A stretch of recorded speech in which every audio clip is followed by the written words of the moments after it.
wata ke waiwaye, wajen soyayya na samu mai tarbiya. Adan tafiya aka yi wata ke waiwaye, wajen soyayya na samu mai tarbiya.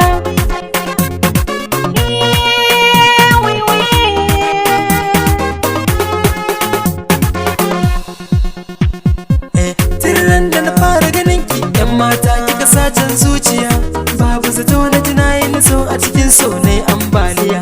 Yanzu na san na dace tun da na samo yar islamiya, ko da a kasar indiya ne ni da ke zanyo fariya.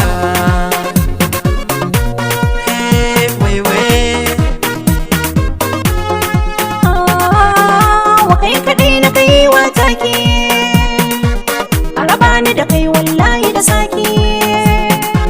Na shirya je ka ɗauko keke, tuka mu je duk inda kake so, zalzala kariya.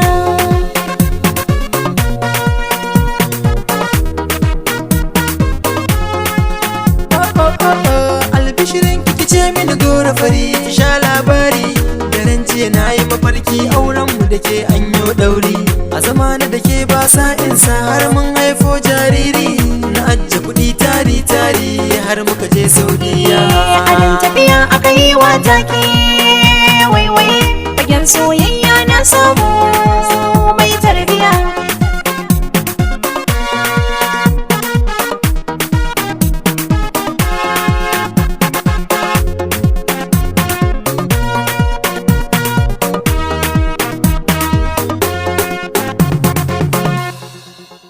Yassa dole in sara ma dan ka zama gwarzon shekara, ka fita zakka dan baka da halin yan yaudara. Kai ke sa raina yi sanyi tamkar kankara, rayuwa in ba kai kamar gaya ne ba miya.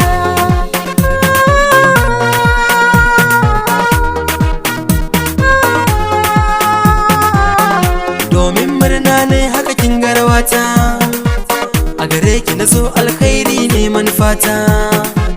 Ba wai aka ce alkhairi ya fi mugunta, kowa da wanda yake so ni ma gatawa gangariya.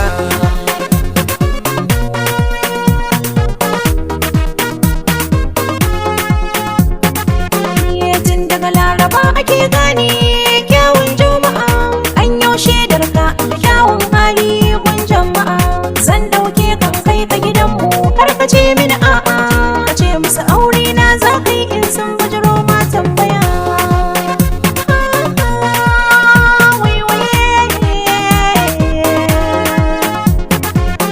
Adan tafiya aka yi wata ke waiwaye, wajen soyayya na samu mai tarbiya. Adan tafiya aka yi wata ke waiwaye, fagen soyayya na samu mai tarbiya.